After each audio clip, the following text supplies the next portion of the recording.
নমস্কার বন্ধুরা, স্বাগত জানাই আপনাদেরকে আমাদের এই চ্যানেলে। আজকে আমাদের এই ভিডিওটির যে বিষয় অর্থাৎ দুর্গাপুজোর ধূপ। তো এইটি নিয়ে ইতিমধ্যে বেশ কিছু ভিডিও তো করা হয়েছে। তো আজকের বিষয়টি এই দুর্গাপুজোর ধূপ নিয়ে এই কারণেই, কারণ দুর্গাপুজো আর বেশি দিন একেবারেই নেই, আর মাত্র ২৭ দিন রয়েছে। তো দুর্গাপুজোর যে সাধারণ ধূপ, অর্থাৎ সবাই দশাঙ্গ ধূপ, সবাই ষড়ঙ্গ ধূপ আদি এগুলোর বন্দোবস্ত করতে পারবেন না। আর ষোড়শাঙ্গ আদি তো আমি ছেড়েই দিলুম। এই যে ষড়ঙ্গ ধূপ বা দশাঙ্গ ধূপ আদি এগুলোরও বন্দোবস্ত সকলের ক্ষেত্রে করা কিন্তু সম্ভব হবে না। কিন্তু দুর্গাপুজোর সঠিক ধূপ কী, এই বিষয়টি কিন্তু খুব জেনে নেওয়া দরকার বা মাথায় রাখার দরকার। আমরা দুর্গাপুজো করি, দুর্গাপুজোয় আমরা কি ভোগ দেবো, মাকে খিচুড়ি ভোগ দেবো কি যে অন্যান্য সমস্ত কিছু, এই বিষয়গুলি যেরকম ভাবি, তো তার সাথে সাথে এই যে সূক্ষ্ম নৈবেদ্যগুলি, অর্থাৎ এই যে সূক্ষ্ম নিবেদনগুলি, যে এই যে ধূপ দীপ আদি, এই বিষয়গুলি সম্পর্কেও কিন্তু খুব সচেতন হতে হয়। অর্থাৎ মাকে আমি অনেক জায়গায় দেখেছি তারা অনেক নৈবেদ্য আদির আয়োজন করছে, অনেক কিছু করছে, ধূপ আদি তারা খুব একটা সামান্য কিছুর মধ্যে ছেড়ে দিল, বা আরতির যে প্রদীপটি সেটাও ঘৃত দ্বারা প্রজ্বলন করছে না। তো এই বিষয়গুলি কিন্তু ঠিক নয়, কারণ এই যে সূক্ষ্ম নিবেদনগুলি, এইগুলি কিন্তু আসলে পূর্ণ নিবেদন।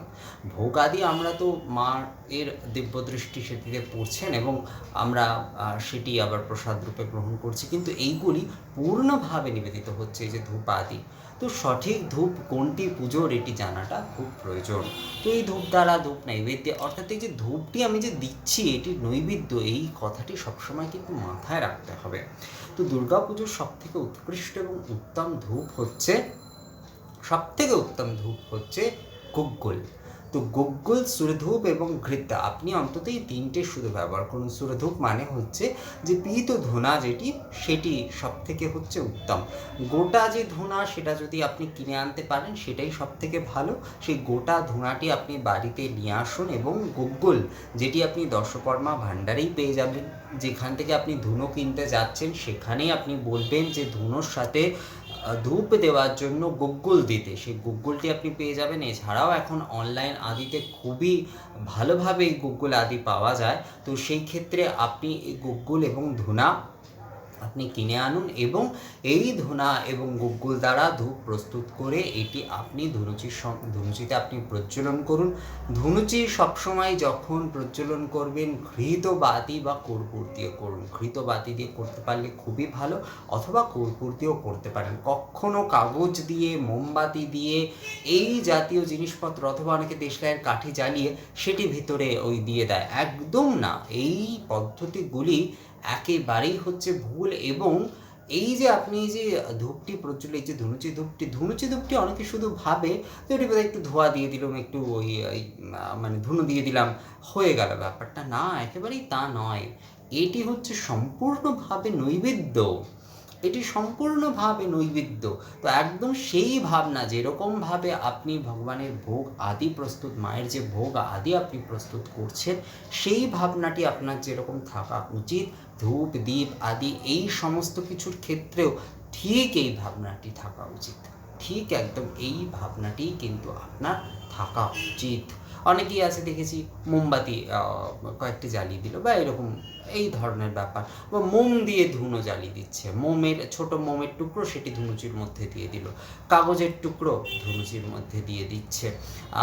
আবার অনেকে আছে দেশলাইয়ের কাঠি অনেকগুলো একসাথে জ্বালিয়ে ধুনুচির মধ্যে দিয়ে দিচ্ছে। এগুলো একদম সঠিক বিধি নয়, এগুলো একদম সঠিক বিধি নয়। এই বিষয়টা নিয়ে একদম ভীষণভাবে সচেতনতার প্রয়োজন আছে। এইগুলি কখনোই করবেন না। ঘৃত বাতি দ্বারা, আমি অলরেডি আমাদের চ্যানেলে কীভাবে ধূপাগ্নি ছাড়া কখনো ধূপ প্রজ্বলিত হয় না।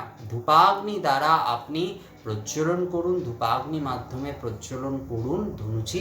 তার মধ্যে আপনি এই কেবলমাত্র যদি গুগ্গুল, সর্বেষামেবা ধূপানং দুর্গায়া গুগ্গুল প্রিয়ম, শাস্ত্রে বলা হচ্ছে সর্বেষামেবা ধূপানং দুর্গায়া গুগ্গুল প্রিয়। সব রকমের যত ধূপ আছে, আপনি যদি দশাঙ্গ ধূপ আদি বা অন্যান্য ধূপ আদি, কৃষ্ণা গুরু বিল্লফল ধূপ আদিগুলি সব দিতে পারেন, খুবই ভালো। কিন্তু আপনি যদি কিছু না দিতে পারছেন অন্যান্য ধূপাদি, তো সেই ক্ষেত্রে সর্বেষামেবা ধূপানাং দুর্গায়া গুগ্গুলপ্রিয়, অর্থাৎ সর্ব যে ধূপ আছে সেই ধূপের মধ্যে গুগ্গুল হচ্ছে মহামায়ার সবথেকে প্রতিবর্ধনকারী ধূপ। আপনি গুগ্গুল ধূপ অবশ্যই অবশ্যই অবশ্যই দুর্গাপুজোর সময় দেবেন। ধুনুচিতে ধূপাগ্নি প্রজ্বলন করে এই সুরধূপ, অর্থাৎ যে ধূনা, পীত ধূনা যেটি, ভালো ধূনা যেটি, সেইটি কিনবেন। হ্যাঁ, ওর মধ্যে হয়তো পীত ধূনার মধ্যে একটি হয়তো ওই যে ওই কালো ঠিক তো বলা যায় না, কালো আসলে কালো ওগুলো হয় না, যে ওই যে একটু ওই ভূষা ভূষা রঙের যেগুলি হয় আর কি, ওই ধুনার হয়তো দু একটি টুকরো থাকলো, ওতে কিছু সমস্যা হয় না।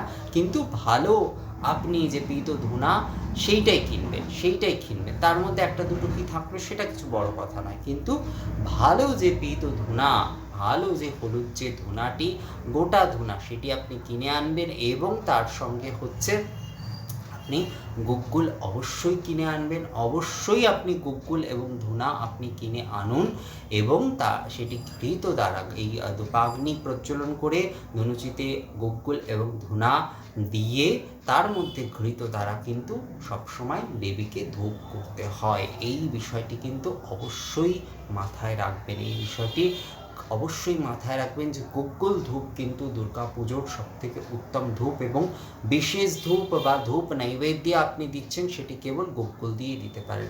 আমি প্রথম যখন ধূপ সম্পর্কে এত কিছু তো আগে এত কিছু সত্যিই জানতাম না, তখনও মানে স্টাডি করছি, বা এই ধূপ সম্পর্কে আমার আসলে খুব ভালোভাবে জানা যদি বলতে হয়, খুব ভালোভাবে বলতে, তাও খুব ভালোভাবে বলা চলে না। 2015, 14 এবং 15 সালই আর কি বলা চলে ঠিকভাবে জানার কিন্তু শুরু। কিন্তু তার আগে থেকেই কিন্তু আমি কিন্তু গুগ্গুলের ব্যবহার কিন্তু করি, গুগ্গুল এবং ধূনা কিন্তু ব্যবহার করি। দাসাঙ্গা আদি তখন আমি ব্যবহার করতাম না, কিন্তু গুগ্গুল কিন্তু ব্যবহার করি। অনেকেই দেখি যে কালী পূজা আদির সময় কিন্তু দোকানদার কিন্তু, অর্থাৎ যিনি এই দশকর্মার যে দোকান থেকে বলেন যে গুগ্গুল লাগবে, তো গুগ্গুল ধুনো দেবেন, আপনি গুগ্গুল দেবেন না, আবার সামনেই অনেকবার বলেছে। কিন্তু যিনি হয়তো গৃহস্থ, তিনি গুগ্গুল ব্যাপারটি জানি না, বলে যে ওসব লাগবে না এরকম বলে। বা লক্ষ্মী পুজোর সময়ও গুগ্গুল আদি, লক্ষ্মী পূজার ক্ষেত্রেও কিন্তু গুগ্গুল হচ্ছে দেবীর প্রিয় ধূপ। তো এই গুগ্গুল চন্দনা আদি ধূপ হচ্ছে মা লক্ষ্মীর ভীষণ প্রিয় ধূপ। গুগ্গুল কর্পূর আদি বা গুগ্গুল চন্দনা আদি ধূপ হচ্ছে এই ধূনা আদির সঙ্গে দিতে হয়। তো লক্ষ্মী পুজোর সময়ও অনেককে আমি বলতে শুনেছি, বলে যে না ওসব দরকার নেই, সব বড় পুজো আদির ক্ষেত্রে। কোনো বড় পুজো ছোট পুজো বলে কিছু বিষয়ই নয়। গুগ্গুল আপনাকে, দেবী পুজো আপনি করছেন মানেই গুগ্গুল আপনাকে দিতেই হবে। গুগ্গুল ধূপ হচ্ছে সবথেকে উত্তম ধূপ। দুর্গা পুজোর সবথেকে শ্রেষ্ঠ এবং উত্তম ধূপ হচ্ছে গুগ্গুল ধূপ, এবং অবশ্যই আপনাকে এই গুগ্গুল ধূপ কিন্তু দিতে হবে। তো দুর্গা পুজোর যদি আপনি উত্তম ধূপ দিতে চান, আপনি দশাঙ্গ আদি, ষড়ঙ্গ আদি এত কিছুর আপনি বন্দোবস্ত করতে পারছেন না, কোনো ব্যাপার না। আপনি ভালো পীত ধূনা আপনি কিনে আনুন, এবং গুগ্গুল, অবশ্যই গুগ্গুল আপনি কিনে আনুন, এবং সেটি ধূপাগ্নি প্রজ্বলন করে ধুনুচি প্রজ্বলন করুন। এবং আপনি আরতি হোক, ধূপ নিবেদন হোক, ধূপ নৈবেদ্য হোক, সব কিছুতে আপনি এই ধূনা, গুগ্গুল এবং ঘৃত দ্বারা আপনি বিধিটি করতে পারেন। অর্থাৎ ধূপ নিবেদন বিধিও করতে পারেন, আপনি ধূপ আরাত্রিকও করতে পারেন, আবার ধূপ নৈবেদ্য সেটিও করতে পারেন, ধূনা পোড়ানো আদি সেটিও করতে পারেন। ধূনা পোড়ানো আদিতে অনেকে গুগ্গুল ব্যবহার করে না, কিন্তু করলে সেটি খুবই ভালো হয় আর কি। আপনি ধূপ হবন আদিও যদি করতে চান আর কি, যারা বাড়িতে সংক্ষিপ্ত আদি পূজন করবেন, তো সেক্ষেত্রেও দশাঙ্গ হোম যেটাকে বলে, সেটিও কিন্তু কেবলমাত্র গুগ্গুল আদি দিয়ে করতে পারেন, গুগ্গুল আদি সামগ্রী দিয়ে কিন্তু আপনি করতে পারেন। তো এইটাই হচ্ছে বিষয়, যে গুগ্গুল এবং ধূনা, গুগ্গুল ধূপ হচ্ছে দেবীর সবথেকে প্রিয় ধূপ, এবং গুগ্গুল এবং ধূনা দ্বারাই কিন্তু দুর্গা পুজোর ধূপ আপনাদের করা উচিত। দুর্গা পুজোর যে ধূপ সেটি কিন্তু আপনাদের করতে হবে। যজ্ঞ ধূপ হচ্ছে এই গুগ্গুল, ঘৃত গুগ্গুল আদি দ্বারা এই যজ্ঞ ধূপ কিন্তু দেবীকে করতে হবে। তাহলে সুরধূপ অর্থাৎ পীত ধূনা, গুগ্গুল এবং ঘৃত দ্বারা আপনি দুর্গা পুজোতে মায়ের ধূপ ক্রিয়া আদি করবেন।